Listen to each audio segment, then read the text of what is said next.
Olá, sejam bem-vindos ao debate. Para você, sexualidade e infância são temas totalmente distantes?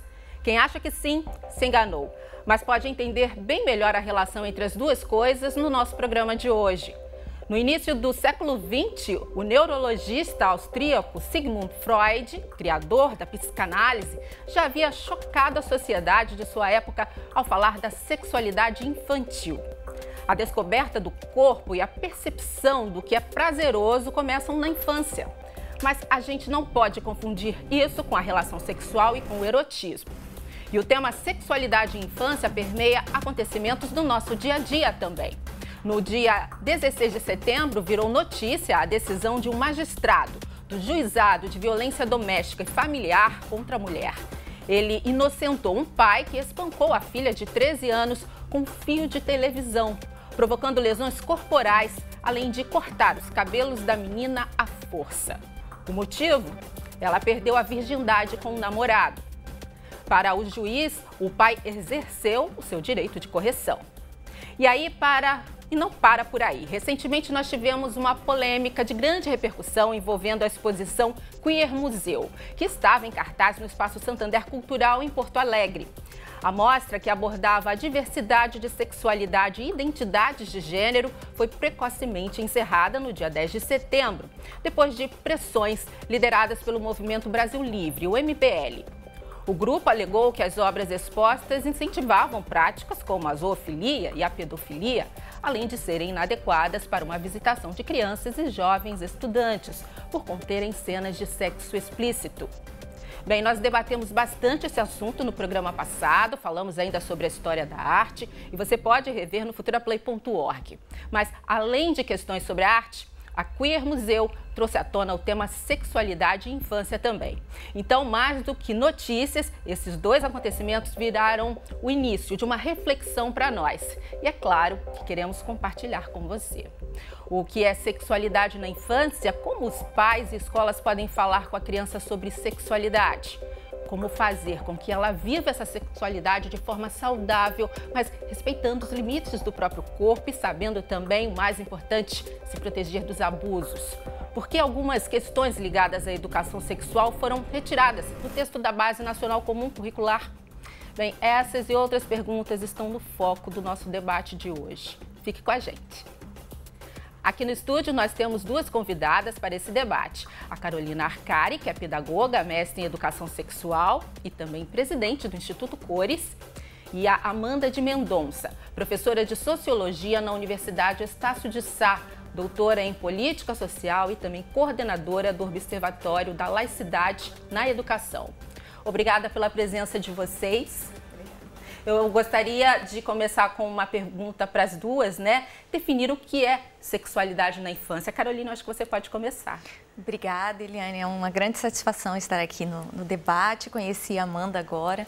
Bom, essa temática é muito interessante, né? Porque o senso comum confunde o que é sexualidade e acaba relacionando a relação sexual, né? A ideia de que a criança estaria pronta para ter uma relação sexual, que falar de sexualidade pressupõe isso. Seria estimular, de repente, o próprio ato. Ou ter uma fala erotizada com a criança. E, na verdade, a sexualidade ela está presente desde o momento do nascimento até o momento da morte, né? E ela é a busca pelo bem-estar, seja na relação consigo mesmo e com o outro. E isso a criança, desde que ela nasce, busca esse bem-estar. Tanto que quando ela quer expressar que não está se sentindo bem, é por meio do choro que ela chama, né, os familiares, que ela busca esse bem-estar. Então, eu costumo dizer que toda criança é um ser sexuado, e isso não quer dizer que está relacionado à erotização, à relação sexual em si, mas são sentimentos, emoções, a descoberta de mundo, a necessidade de ter suas dúvidas sanadas, a descoberta até dos movimentos, dos objetos, da identidade, quem ela é. Então, nós precisamos desconstruir esse conceito do senso comum, que muitas vezes impede que as crianças tenham acesso à informação e que elas tenham os seus direitos, né? Inclusive de se protegerem, negados justamente por essa ideia que acaba sendo uma ideia errada, uma ideia que traz prejuízos para a criança. Justamente traz prejuízos, né? De que maneira, Amanda, você define esse conceito? Eu acho que é interessante a gente pensar que a ideia de sexualidade está muito atrelada a uma antecipação dessa vivência sexual, como a Carol trouxe. E, na verdade, a gente trabalhar isso sem tabu, sem medos, dando liberdade para que essa criança possa falar sobre isso, conhecer seu corpo. E, além de tudo, uma ideia de que falar sobre isso na infância, né, além de antecipar, né, não é papel, por exemplo, da escola, dos educadores ou da família, que acho que hoje é a grande questão, né? E somando a isso tudo, a gente está atrelando muito recentemente essa ideia de sexualidade, a orientação sexual, a gênero, que são conceitos completamente distintos, né? Mas a gente tem se colocado isso tudo como um grande pacote, né? Falamos de tabu, agora você citou a questão do tabu. De que maneira quebrar isso, né? Introduzir essa questão em família? Eu acredito que é muito interessante. Não sei se existe uma fórmula, não é? Mas, enfim, eu acho que pode ser suave esse início. Mas existem diretrizes, né? O primeiro passo é entender o que é sexualidade, né? Desconstruindo esse medo que se tem de relacionar sexualidade à infância, a gente começa a perceber essa criança. Eu costumo sempre brincar que a gente canta aquela música na escola, né? Eu e a Amanda somos professoras, então, e muita gente que está assistindo vai lembrar dessa música da cabeça, ombro, joelho e pé. Que é um corpo com lacunas, né? O corpo da criança é cabeça, ombro, joelho, pé, órgãos genitais, bumbum, sentimentos, emoções, história de vida. E isso que é sexualidade, né? Então, a família entendendo isso, essa criança completa, que tem necessidades, tem perguntas, precisa saber, principalmente a prevenção da violência sexual, que é a minha área, ela não vai acontecer por meio do silêncio. Já não é mais aquela orientação que outras gerações, né, nos falavam, olha, não aceita doce de estranho. Não é o estranho que abusa da criança e não é o doce que é essa troca. Hoje a gente tem a internet, nós temos também os autores de violência dentro da própria casa. O mundo mudou, né? A realidade é outra. As crianças realmente estão com maior contato com o mundo. Isso de fato mudou. A questão do doce antigamente até teria a sua função, mas realmente não é só isso. Acredito que nem antigamente, né? A violência sexual, ela acontece na maioria das vezes dentro do ambiente doméstico. Então, por isso que muitas pessoas até defendem, e a Amanda até começou a falar sobre isso, né? Que a educação sexual, por exemplo, entendo a educação sexual como todas as informações, valores sobre corpo, sentimento, emoção, percepção da criança, descoberta de mundo, não é só de onde vêm os bebês, mas toda descoberta da criança a gente pode chamar de educação sexual. E ela precisa acontecer em vários espaços, porque se nós dissermos que isso é um assunto apenas da família, mas e essas crianças? E a gente tem aí a estatística de que mais de 80% dos casos de violência sexual acontece dentro das famílias. Então, se a gente pensar que seria somente na família, essas crianças estão vulneráveis. A gente precisa de outros espaços educativos e que a criança tenha as suas perguntas respondidas e a orientação que ela precisa. Não, e além disso, se passa a maior parte da socialização num espaço de educação e não mais com a família, como era há algum tempo atrás. Então, hoje a criança passa a maior parte do tempo do cotidiano dela e ao longo da vida dela nesse espaço, né? Então, é fundamental, e aí eu não estou falando só de escola, mas qualquer espaço educativo, né? Mas é fundamental a gente estar preparado, essas instituições estarem preparadas para debaterem esses temas. E aí, eu, por exemplo, trabalho com formação de professores, professoras, e eu falo o tempo todo, né? Não sei se a gente tem receita para isso, eu acho que não, mas temos diretrizes, com certeza, mas o principal é a gente ter segurança para falar sobre o tema, né? Eu acho que falta muito isso na nossa formação enquanto professoras, assim, isso não nos é colocado como algo fundamental na nossa formação. Muitas, inclusive, saem sem ter esse tema passado na sua graduação. E a gente tem que estar aberta a falar, porque o principal caminho é a fala, é o diálogo com essas crianças, é ouvi-las, né? Uma escuta atenta. Acho que esse é um caminho importante. Vou aproveitar que a gente está falando da educação, da escola nesse aspecto e já trazer a questão da Base Nacional Comum Curricular, né? O texto final, que foi entregue em abril, retirou todas as citações aos termos identidade sexual, orientação, enfim. Na verdade, a retirada do termo gênero e todos esses, como eu disse, que tá sendo colocado no mesmo pacote, né? Vem num contexto maior onde, na verdade, gênero tem gerado um pânico, que a gente pode chamar de um pânico moral na sociedade brasileira, né? Foi desde o Plano Nacional de Educação em 2014, teve toda uma polêmica, inclusive atrasou a votação do plano por conta dessa polêmica, isso foi retirado. Desde então, todos os documentos e normativas da educação vêm sofrendo esse ataque de alguns setores mais conservadores da sociedade, e o mesmo aconteceu com a base. Na verdade, isso é uma perda enorme, né, para a educação brasileira, não só na base, mas em todos esses documentos que eu estou referenciando aqui. Isso significa interditar um debate na educação sobre sexualidade, sobre identidade, né? Silenciar, e quando na verdade a gente está sinalizando que o que a gente precisa é justamente falar, né? E a retirada da base representa um silenciamento, né? Um cerceamento em relação ao trabalho desses temas, né? E acaba não estimulando a busca, ao entendimento do que significa identidade de gênero, orientação sexual, né? Até a noção do que é educação sexual e também dos benefícios que ela traz, a população, o senso comum não estão apropriados disso, né? As pessoas acham que educação sexual pode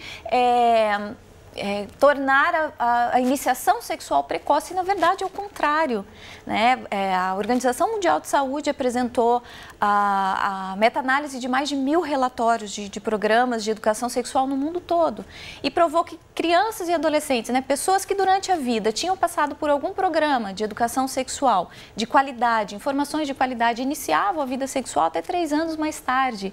Então é o contrário, o senso comum acaba reproduzindo isso e bloqueando a educação sexual de modo geral e temáticas tão importantes, que são temáticas ligadas inclusive à prevenção da violência sexual. E uma grande confusão com esses conceitos, essas temáticas, com a ideia de que trabalhar sexualidade ou trabalhar gênero vai interferir na orientação sexual dessas crianças ou desses jovens, né? Então, e essa confusão, no meu entender, é inclusive intencional, né? Ela é construída para gerar esse pânico em parcela da sociedade, principalmente dos pais, para que isso não aconteça. E aí, retomando a questão da base, era muito importante a gente ter essa garantia como numa normativa, para que os professores tenham segurança, inclusive um respaldo legal para argumentar com as famílias e com os pais, de olha, mas isso aqui faz parte do currículo, é importante, né? Então, quando você retira da base, você retira dos planos de educação, você, na verdade, tira, inclusive, o respaldo dos professores de poderem falar sobre esse tema na escola. Essa questão que você trouxe realmente é muito importante. Olha, já que nós falamos aqui de gênero e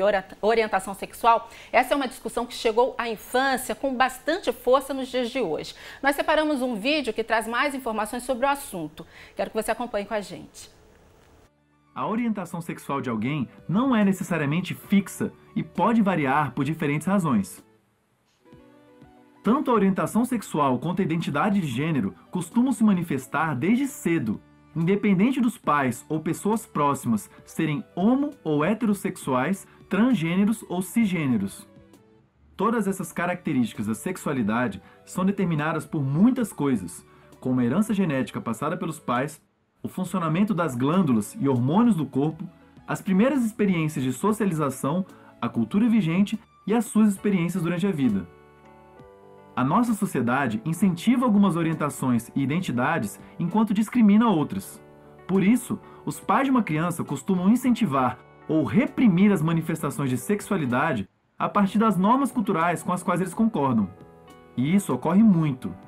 Na nossa cultura, assim como em muitas outras, homossexuais e pessoas com uma identidade distoante do gênero associada ao seu sexo são alvos de discriminação e violência. Pode ser difícil acreditar, mas até alguns anos atrás, ter relações sexuais com pessoas do mesmo sexo era um crime em países como a Inglaterra. Na verdade, ainda existem países assim hoje em dia, como a Arábia Saudita e o Irã. O resultado disso é que quem não é heterossexual ou com uma identidade coerente com o gênero relacionado ao seu sexo vive em um mundo muito hostil. E o pior é que isso ocorre por motivos que estão além do controle da pessoa. O sexo, a orientação sexual e a identidade de gênero não são meras escolhas que fazemos. Uma pessoa pode disfarçar os seus sentimentos ou tentar obedecer a um certo padrão de sexualidade para ser melhor aceito ou evitar punições. O problema é que isso muitas vezes leva a anos de sofrimento, frustração e até mesmo suicídio. Expressar a própria sexualidade é uma parte fundamental do desenvolvimento psicológico saudável de qualquer pessoa. Nós retiramos esse vídeo do site da Aliança Nacional de Adolescentes, da ANA. E crianças que não se identificam com o sexo de nascimento têm direitos que precisam ser levados em consideração. Alguns pais, e aqui não estamos falando na maioria, sem dúvida, já aceitam e até respeitam o fato de o filho ou filha quererem ser apresentados fisicamente e tratados pelo gênero com o qual se identificam e não com aquele do seu nascimento. Sobre essa questão, eu convido para a nossa conversa a Lídia Rodrigues, que é coordenadora da campanha Aliança Nacional de Adolescentes Conectados em Defesa dos Direitos de Crianças e Adolescentes LGBTI, a ANA, e do Equipat Brasil. Tudo bem com você, Lídia? Tudo bem, com você? Seja bem-vindo ao Conexão. Você já está esse debate. Você já está há bastante tempo ligada a essa causa, né, de defesa dos direitos das crianças LGBTI. Qual é o maior desafio, hein, Lídia? Então, a gente começou, na verdade, a discutir a questão dos direitos sexuais de crianças e adolescentes com enfoque LGBTI, porque a gente começou a identificar que crianças e adolescentes que têm uma identidade ou de travestis, transexuais, lésbicas, gays, bissexuais, estavam mais vulneráveis a sofrer uma série de tipos de violência, né? Desde a violência doméstica, familiar, a violência física, a violência na comunidade, a hostilidade nas escolas, sejam pelos colegas, seja pelos professores, e isso começava a prejudicar em cadeia uma série de outros direitos, o direito à convivência familiar e comunitária, o direito de acesso à educação, e que essas meninas e meninos sofriam violências absurdas com relação à sua sexualidade, como os estupros corretivos, que são cometidos até hoje a tantas meninas lésbicas e meninos gays, e as meninas travestis e transexuais acabando parando no mercado da exploração sexual, né, e entrando em redes criminosas extremamente violentas, porque a sociedade ela não se dispõe a dialogar sobre esse assunto, e as famílias em cadeia vão negando os direitos básicos para esses meninos e meninas e achando que a violência é uma forma de mediação ou correção desse comportamento que eles acham inadequado. Pois é, e você fala dos direitos, né? Que direitos são esses? O que engloba esse universo aí que tem sido violado dessas crianças? Então, o básico para a gente é o artigo 5º do Estatuto da Criança e do Adolescente, que diz que nenhuma criança ou adolescente vai ser objeto de qualquer forma de negligência, discriminação, exploração, violência, crueldade ou opressão. O que acontece é que as crianças e adolescentes que têm uma identidade LGBTI ou que são identificadas como, porque às vezes, muitas vezes uma criança nem tem está num processo de formação da sua identidade, né? Essa identidade ela nem está colocada, mas ela é identificada como. Elas são vítimas de diversas formas de discriminação, de exploração, de violência, né? Seja elas no corpo da família, seja elas na comunidade, e isso afeta uma série de coisas na vida, né? E aí, às vezes essas crianças sofrem a violência física e às vezes elas sofrem pela interdição da vivência do seu afeto, né? Muitas meninas adolescentes e meninos adolescentes são proibidos pelos familiares de viver uma relação afetiva, porque essa relação afetiva seria com uma pessoa do seu mesmo sexo, enquanto essa experiência do namoro, da paquera, do flerte, é uma coisa que é extremamente saudável no desenvolvimento dos adolescentes, né? Inclusive, tem a questão da criança intersex, que, enfim, em muitos momentos, em muitos casos, aliás, nem pode optar pelo sexo, né, que ela quer ter. Então, como essa sociedade ela é binária, então todo mundo lê a realidade a partir de homem, mulher, masculino e feminino. As crianças que nascem e que são intersexuais, elas passam processos de mutilação, porque há uma necessidade de adequar ela dentro desse padrão, seja um ou outro. E aí elas vão perdendo vários direitos. Um direito, seu corpo, porque essas cirurgias, que são, na maioria das vezes, mutiladoras, prejudicam a sua vida sexual para sempre, né? Ou às vezes trazem danos irreversíveis. E também elas têm vários outros direitos negados, como, por exemplo, o direito a um registro de nascimento, caso ela não faça uma adequação sexual. Essa questão do registro é até interessante, eu andei pesquisando, eu vi que na Alemanha, se eu não me engano, foi o primeiro país europeu a adotar essa postura. Existe a opção desde 2013 do terceiro gênero, né? No caso, o indefinido para o registro dessas crianças. Que políticas públicas poderiam surgir aqui no Brasil? Né? Esse poderia ser um exemplo para a gente estudar, para a gente aprimorar e trazer? Sim, eu acho que esse seria um exemplo básico, né? A garantia do direito a um registro civil que respeite a identidade dessas crianças ou uma identidade em construção. Uma outra coisa é a própria educação, né, das crianças, que as crianças possam ser educadas para acolher e compreender essa diversidade humana, né? Não só a diversidade com relação à sexualidade, mas todas as diversidades humanas que existem e que precisam ser levadas em consideração e acolhidas na nossa sociedade para diminuir as situações de violência. Bom, quero trazer essa discussão para cá em relação a políticas públicas. Qual a sua opinião, Caroline? O Brasil realmente está atrasado em relação a isso? Se a gente imaginar, por exemplo, que o Chile já aprovou, se não me engano, foi em 2015, a proibição da cirurgia, né, que é uma cirurgia essencialmente estética, quando a criança não apresenta nenhum outro problema de saúde nas suas funções, mas em relação à criança intersexo, imaginar que ainda não tem uma legislação, né, que proíba esse tipo de mutilação, como bem disse a Lídia, né? Então, pensar nessa diversidade para que a gente comece a falar sobre isso, e é impensável. As pessoas ainda falam, por exemplo, o termo hermafrodita, né, que já caiu em desuso, e muitas pessoas não sabem nem que existe a criança intersexo.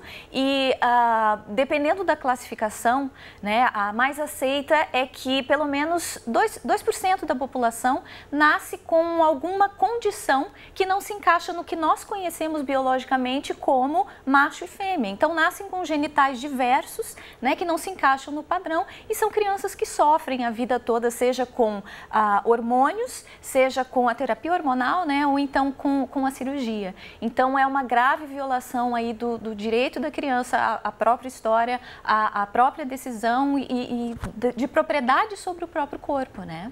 Como você vê essa questão em sala de aula, Amanda? Olha, não só nós estamos vivendo, estamos atrasados, né, em comparação com outros países, como estamos vivendo um grande retrocesso, né, em termos das políticas educacionais. Como eu mencionei aqui, nós tivemos a retirada desde o Plano Nacional de Educação dessas temáticas de todos os nossos marcos regulatórios da educação, né? Em pensar que já na década de 20, no Brasil, a gente já tinha um primeiro documento que mencionava educação sexual nas escolas, e agora a gente está retrocedendo ao ponto de não poder sequer se mencionar gênero, né? Então, falou em gênero, isso tem que ser retirado de qualquer referência na educação, né? E aí soma-se a isso um período agora em que a gente volta a ver a possibilidade de cura gay aparecendo, né? Olha que retrocesso, né? A gente está querendo falar de gênero, sexualidade, identidade, e a gente hoje pode voltar a tratar isso como doença, né? Imagina as crianças sendo levadas pelas famílias ou até pelas instituições a serem tratadas por conta de identidade ou orientação sexual, né? Agora, Lídia, voltando com você, eu gostaria de saber, nós precisamos de políticas públicas, mas de que maneira, né, o gestor deve se posicionar, né? Fazer a diferença entre crenças pessoais e o que realmente é de interesse da sociedade. Então, a base disso é um direito que está colocado na nossa Constituição, que é a do Estado laico, né? O que é que esse princípio diz? Que as pessoas individualmente, elas têm o direito da sua crença resguardada, mas que no trato da coisa pública, essas crenças individuais, elas não devem ser consideradas, elas não devem estar colocadas no centro. O que deve ser colocado no centro de uma política pública é o princípio da dignidade humana, do direito humano, né? E esse direito humano, ele é diverso, porque as pessoas têm diversas crenças. Então, basicamente, o que um gestor público precisa fazer é considerar considerar que existe uma série de normativas, uma série de construções de políticas públicas que já foram feitas por debate da sociedade considerando esses princípios. E os direitos sexuais de crianças e adolescentes é uma dessas questões que já foram, né, trabalhadas. Então, manter e garantir uma educação sexual fundamentada em princípios científicos, garantir que todas as crianças e adolescentes tenham acesso a uma política de saúde que considera física e sua autodeterminação, né? Fazer com que as famílias elas possam ter amparos para lidar com as questões que elas também não estão preparadas para lidar. Então, todas essas questões elas devem ser levadas em consideração por um gestor público, independente da sua crença individual, e considerar que as pessoas, inclusive crianças e adolescentes, como sujeitos de direitos humanos, também têm o direito de se determinar na vida de forma livre e sem se basear nesses princípios religiosos. Livre e segura, né, Lídia Rodrigues? Livre muito obrigada pela sua participação aqui no debate. Obrigada também. Boa noite. Será bem-vinda outras vezes, com certeza. A gente já volta para a conversa aqui no estúdio. Por enquanto, vamos a um intervalo breve. Até já. Estamos de volta com o nosso debate sobre infância e sexualidade. Lembrando que a sexualidade não deve ser associada apenas à relação sexual, ao erotismo. É algo que nos acompanha desde o nascimento. Já no início do século XX, a neurologia, com o austríaco Sigmund Freud, criador da psicanálise, falava da descoberta do corpo e sobre a percepção do que é prazeroso ainda na infância. É um tema que permeia acontecimentos do nosso dia a dia e também deve estar presente na escola. Aqui no estúdio, para continuar a conversa sobre o tema, estão as nossas convidadas. Caroline Arcari, pedagoga, mestre em educação sexual e também presidente do Instituto Cores. E a Amanda de Mendonça, que é professora de Sociologia na Universidade Estácio de Sá, doutora em Política Social e coordenadora do Observatório da Laicidade na Educação.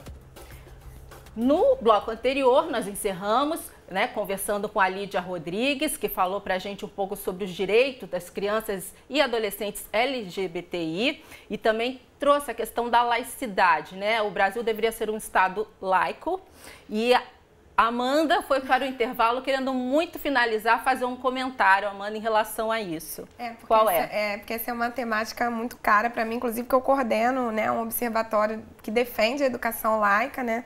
E o que eu queria comentar, na verdade, era que na nossa Constituição, apesar da gente, no senso comum e popularmente, falar muito do Brasil como Estado laico, a gente tem interpretações sobre isso, mas não há, no texto explícito da Constituição, algo que possa garantir, de fato, essa separação entre Estado e essa interferência religiosa, né?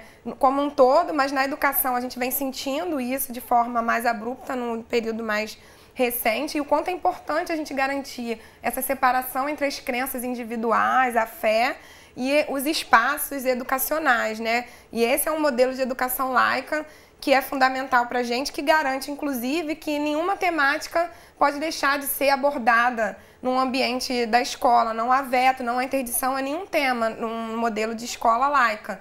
Por isso que a gente considera que é tão importante casar o debate da escola laica com uma educação diversa, plural, onde há a possibilidade da gente trabalhar todas essas temáticas que a gente está conversando aqui hoje, né? E é um assunto que ainda melindra tanta gente em tantas situações que durante o nosso intervalo, o break, a Amanda também trouxe uma questão que me chamou muita atenção. Gostaria que você comentasse aqui o que está acontecendo aqui no município do Rio de Janeiro em relação a esses termos, né? Gênero, por exemplo. Como eu mencionei aqui no outro bloco, né, existe todo um pânico hoje que foi construído, né, em torno dessa expressão, do uso dessa expressão. E aqui no município do Rio a gente está com a tramitação do Plano Municipal de Educação, né, que é um documento que vai referenciar a educação aí nos próximos anos. E ele está em tramitação e algumas emendas foram feitas e algumas delas para retirada de qualquer expressão gênero no plano, e retiraram, ainda não retiraram, né, mas há a emenda para retirada inclusive de gênero alimentício, né, que é um exemplo que a gente ri e tudo mais, mas que mostra bem o quanto há uma desinformação em relação ao que representa gênero e um ataque direto de alguns setores para que não haja mesmo essa discussão na educação. Inclusive, novamente citando aqui, porque a gente já falou dessa questão no bloco anterior, mas retirar o termo identidade de gênero e também o termo orientação sexual de um texto final, né, da Base Nacional Comum Curricular, acaba até dando um apoio para isso, né? É um documento oficial de educação, né, e a gente tem esse exemplo aí local, regional, mas a esse nível. Gênero alimentício não tem nada a ver. Não tem nada a ver. Com questões relacionadas à sexualidade. Há hoje setores da sociedade organizados para perseguir mesmo essa palavra, essa expressão, que, como eu falei aqui, eles associam esses setores à orientação sexual, à vivência sexual, às experiências, né? É como se fosse tudo tivesse lá, gênero representaria isso tudo, quando não é isso, né? Mas há essa associação feita e nos marcos legais há essa perseguição, né? Com certeza, movimentos como que vocês discutiram no programa passado em relação à exposição, são parte desses setores aí que organizam essa perseguição a essa temática, né? E a Base Nacional Comum Curricular, ela é um desdobramento do Plano Nacional de Educação de 2014, que eu mencionei. Então, se gênero foi retirado lá naquele momento, que era um artigo pequeno que falava sobre a necessidade da escola e da educação trabalhar a temática de gênero, raça, orientação sexual, esses grupos eles só ganharam força de lá para cá, né? Então, conseguiram também tirar da base. Bom, olha, já volto com você para a gente discutir outras questões. Eu vou chamar uma outra participação, que logo no início do programa, né, nós falamos do caso da adolescente de 13 anos, que foi espancada pelo pai com um fio elétrico e teve os cabelos cortados após perder a virgindade com um namorado. O caso foi julgado neste mês de setembro e o pai foi inocentado da agressão, considerada pelo juiz um direito de aplicar uma medida corretiva. Sobre o assunto, nós conversamos com a Sueli Amoedo, que é advogada e também coordenadora dos direitos da mulher de Taboão da Serra, lá em São Paulo. Tudo bem, Sueli? Tudo bom. Estamos falando de infância e sexualidade, né? Esse caso aconteceu com uma menina de 13 anos só. O que você acredita que faltou nessa relação familiar, né, para esse final assim tão abrupto, tão radical? Faltou diálogo, né? Faltou compreensão dos pais, né? Hoje a gente vive novos tempos, né?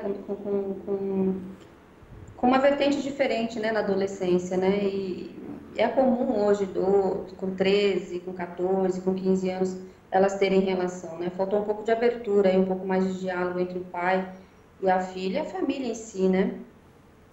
Ok.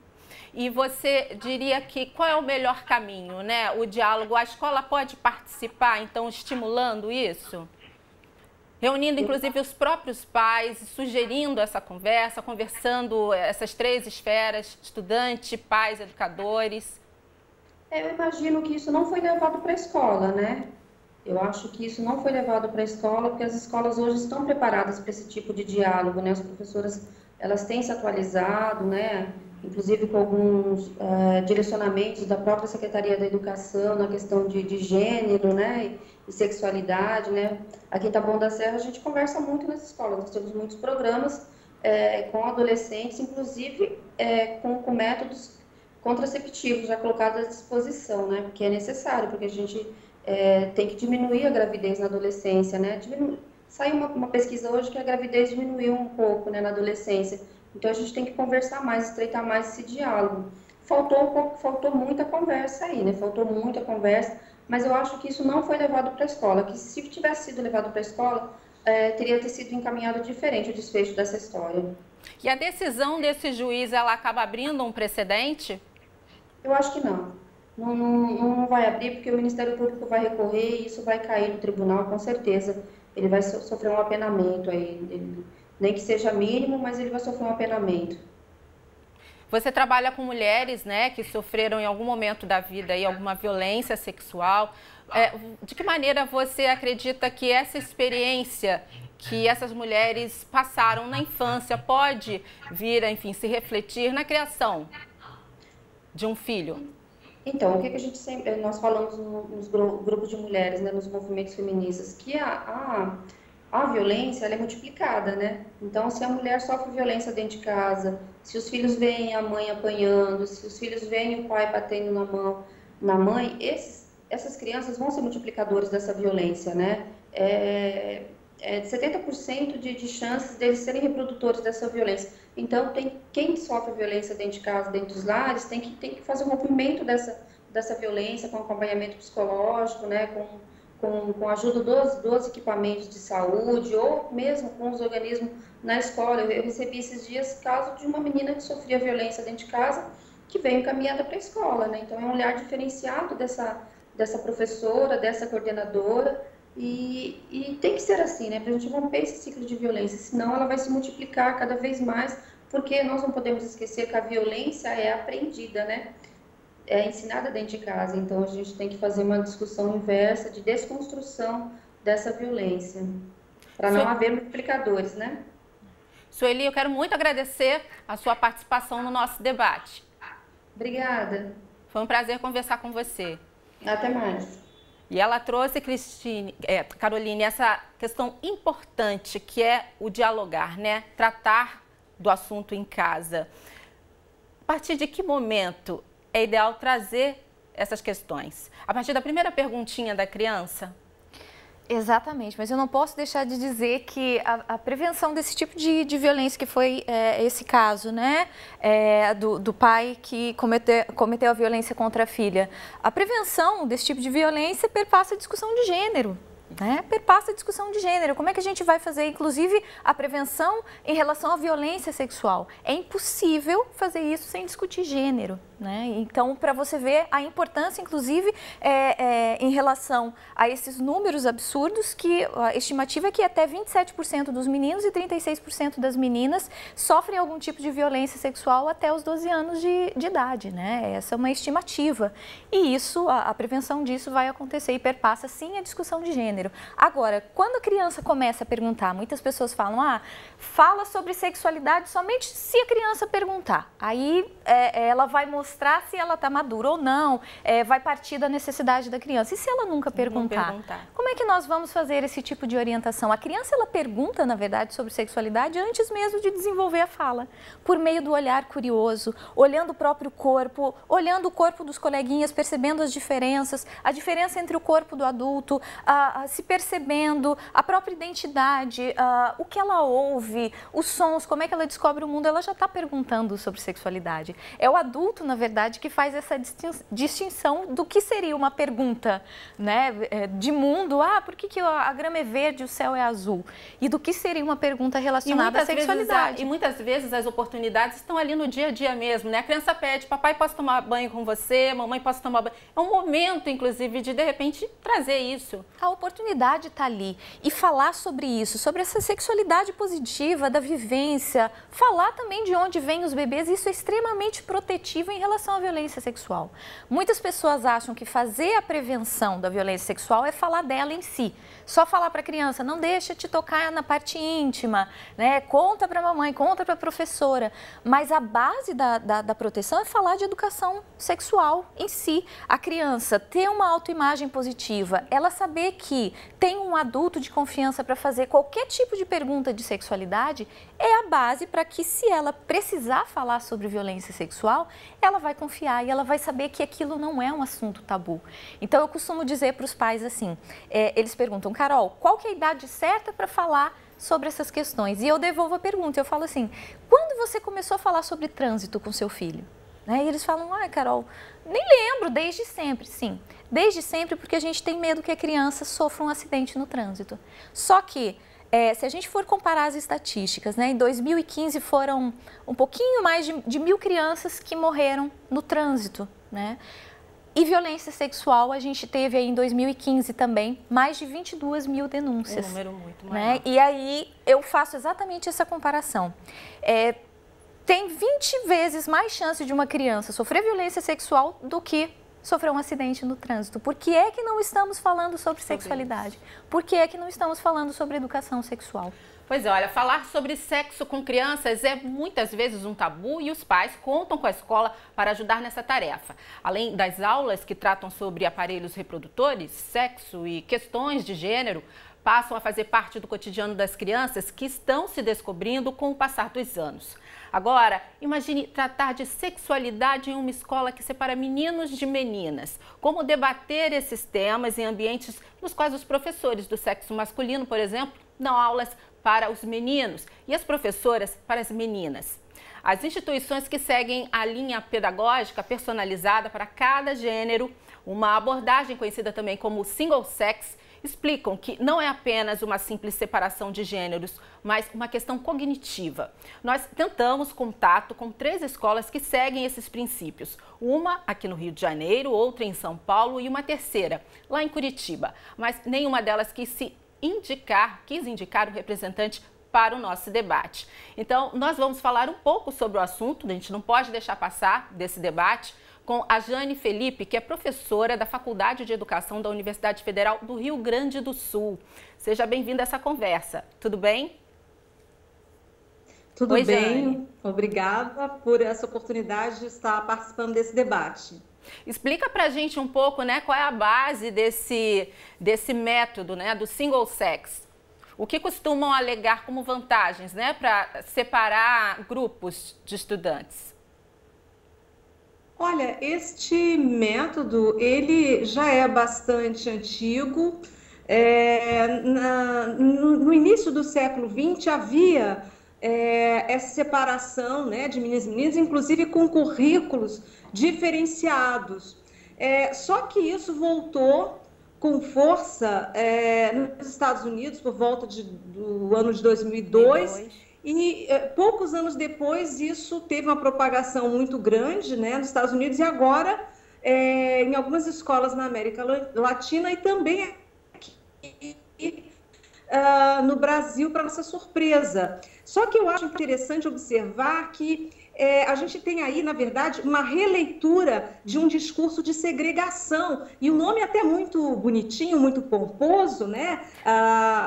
Que essas pessoas usam, e eu acho extremamente complicado, porque, na verdade, a gente está tendo aí uma prática segregacionista, na verdade, essa separação entre meninos e meninas, e o que é pior, alegando a partir de uma concepção de neurociência de que meninos são naturalmente diferentes das meninas em função de alguma habilidade. Isso para nós é extremamente equivocado, porque, na verdade, se meninos e meninas têm habilidades diferentes, isso se deve, em grande parte, à cultura que direciona meninos para determinados gostos e, portanto, para o desenvolvimento de determinadas habilidades, enquanto que para as meninas não. É só a gente ver os tipos de jogos que a gente proporciona para meninos e meninas, para a gente ver essas diferenças gritantes que vão segregando, que vão separando, né? Então, eu acho que essa proposta, ela tende a levar em conta o que eles chamam de diferenças naturais de meninos e meninas, só que a gente não entende que essas diferenças sejam tão naturais assim. Na verdade, há um conservadorismo aí, né? Enfim, e essa segregação eu acho extremamente complicada e vem travestida de um nome muito bonitinho, né? Que é a educação personalizada. Personalizada. Jane, eu vou interromper você para fazer um bate-bola aqui no estúdio. Caroline, o tempo inteiro concordando com você, principalmente sobre a questão da segregação, né? De que maneira você observa isso?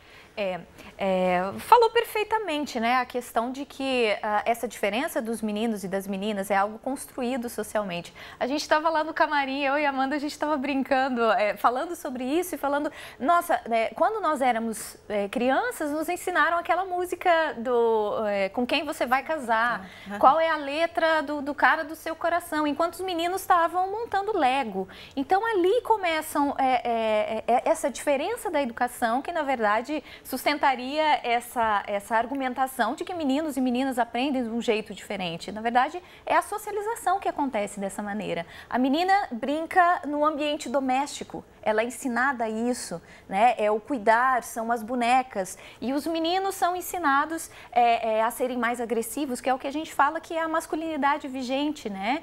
E ela acaba sendo uma masculinidade baseada no controle, no exercício do poder.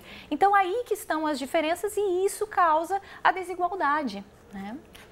Para termos de educação, é um retrocesso? Você enxerga dessa maneira? Enorme. Na verdade, a gente está falando o tempo todo aqui em novos tempos, né? Quando estamos em novos tempos, mas as ideias são velhas, são ultrapassadas, são retrógradas, né?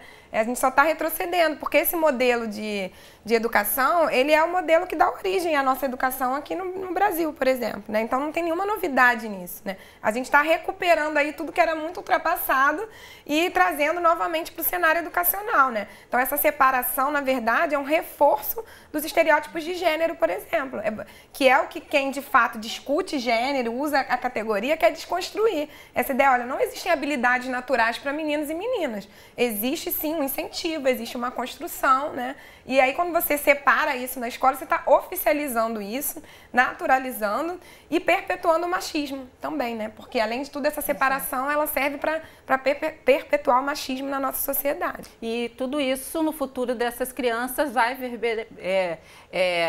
se refletir na questão das igualdades de salários, que tanto falamos hoje, igualdade de gênero para as oportunidades de trabalho. Isso tudo tem reflexos até para as profissões, futuros, né? Porque, inclusive, você já vai direcionando a escola dos meninos para determinadas habilidades, como, por exemplo, para a área de ciências, de engenharia, né? Você vai desenvolvendo essas áreas que são consideradas áreas masculinas e vai desenvolvendo outras habilidades e direcionando as meninas para outras áreas que são profissões que são desvalorizadas, que ganham menos, né? Então tem um impacto enorme. Além de tudo, a gente está falando aí em casos de sofrimento, de violência e até de morte, né? Sim. Agora, Jane, você observa se essas escolas incluem a questão da orientação sexual no seu currículo?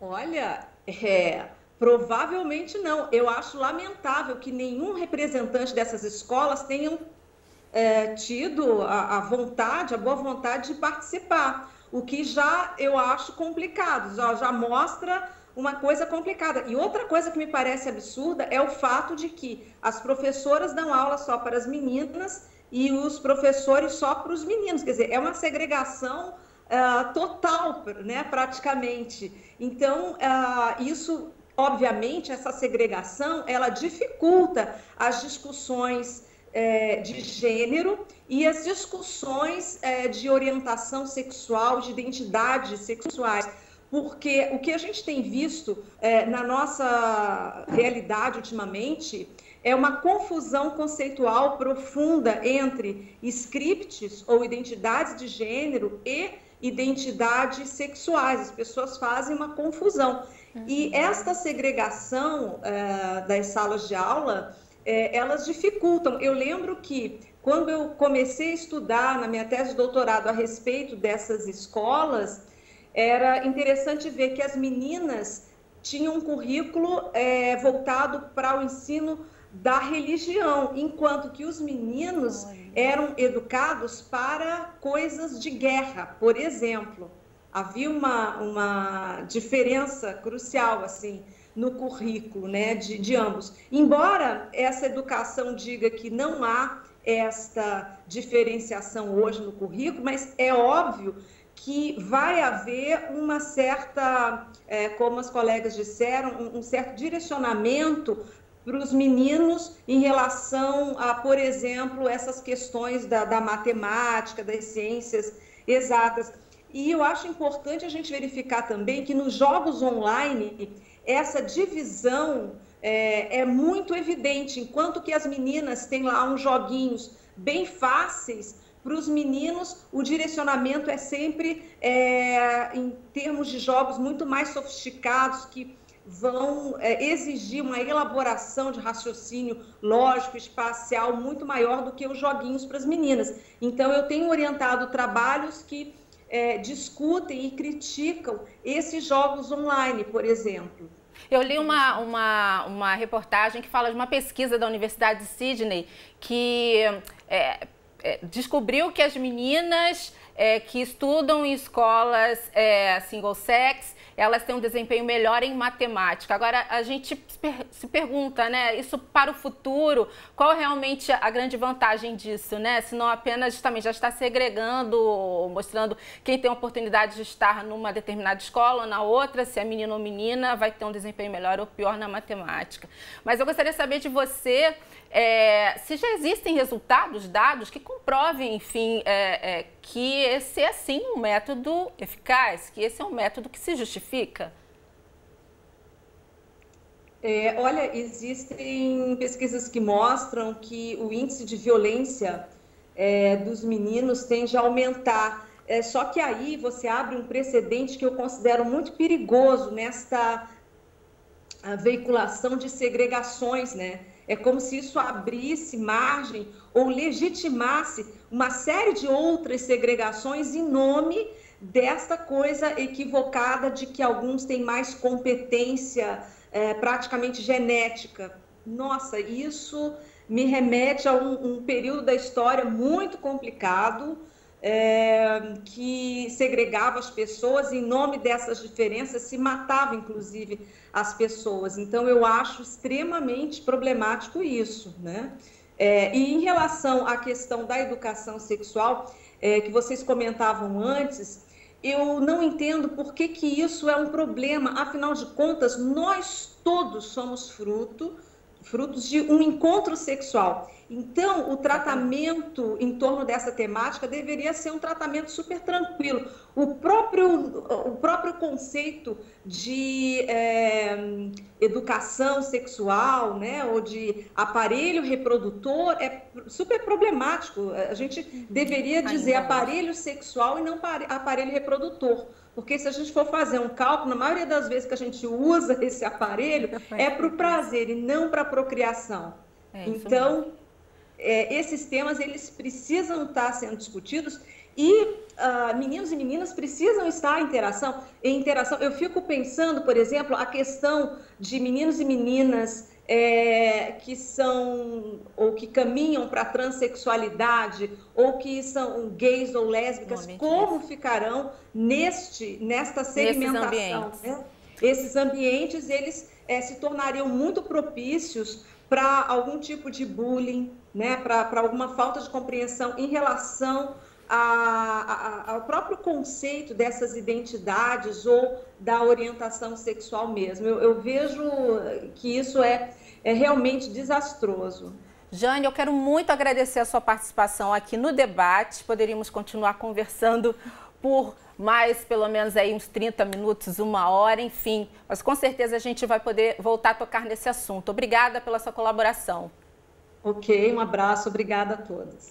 Até a próxima. A gente está caminhando para a reta final do nosso debate de hoje e gostaria que vocês deixassem uma reflexão sobre os direitos, né? Que caminhos esses jovens que estão nesse período aí de se descobrir, que de repente se percebem, entre aspas, muito entre aspas, diferentes, né? Eles descobrem peraí, mas eu não sou igual ao meu amiguinho que gosta da menina. Eu sou um menino, mas eu gosto do meu amiguinho, né? De que maneira, a quem essa criança de repente pode recorrer? Se ela não tem uma referência na escola ou em casa, na vivência de vocês, que recado vocês poderiam deixar aqui, essa reflexão? A gente tem que pensar nesse papel do adulto, né? Fico imaginando essa criança sozinha e é o que normalmente elas passam, a criança que tem esses aspectos e essas condições diferentes, né? Infelizmente, elas se sentem sozinhas. A minha área é da prevenção da violência sexual e elas também se calam, justamente por não terem esse espaço de reflexão e de diálogo de coisas tão simples, né? Como a vivência da sexualidade, como perguntas básicas sobre o corpo e sobre a própria identidade, né? Então, eu acredito que sempre tem, em vários espaços educativos, sempre tem um adulto que possa conversar sobre isso, né? Então, seja na escola, seja em outros espaços de assistência social, mas a gente não pode, tem que aproveitar esse espaço aqui que o programa Debate, muitos educadores assistem, né? Muitas pessoas também da área de garantia de direitos da criança e do adolescente estão assistindo. O nosso papel na prevenção da violência sexual, na construção de espaços, independente da prevenção da violência sexual, falar sobre sexualidade, responder perguntas, pessoas, responder às curiosidades e dar maior qualidade de vida para essas crianças e adolescentes é função de todo mundo, é função da comunidade, é função de qualquer cidadão, né? Bom, quero deixar a dica aqui de um trabalho muito bacana que a Caroline realiza aqui, ó. O Pipo e Fifi é uma boa ferramenta para os pais tratarem dessa questão em casa. Pipo e Fifi tem um site, né? Tem, pipoefifi.org.br. É uma obra construída, foi escrita para criança, para ela ler a leitura compartilhada com um adulto de confiança, que é o que a gente coloca já na primeira página. E é uma obra que ensina a diferença entre carinho, que representa amor, e o que pode simbolizar o abuso, o que pode ser o abuso. E também ensina a criança a buscar ajuda, caso ela identifique, né, que esteja passando por alguma situação abusiva, mesmo que ocorra dentro de casa. Caroline, muito obrigada, pela sua participação no debate. Amanda, também quero muito agradecer, as suas dicas, todo o seu conhecimento aqui para o debate. A você de casa, a gente deixa só um recado rápido, Disque 100 também é uma ótima ferramenta para você, caso saiba de alguma violação de direito contra criança e adolescente. Um beijo, até o próximo debate.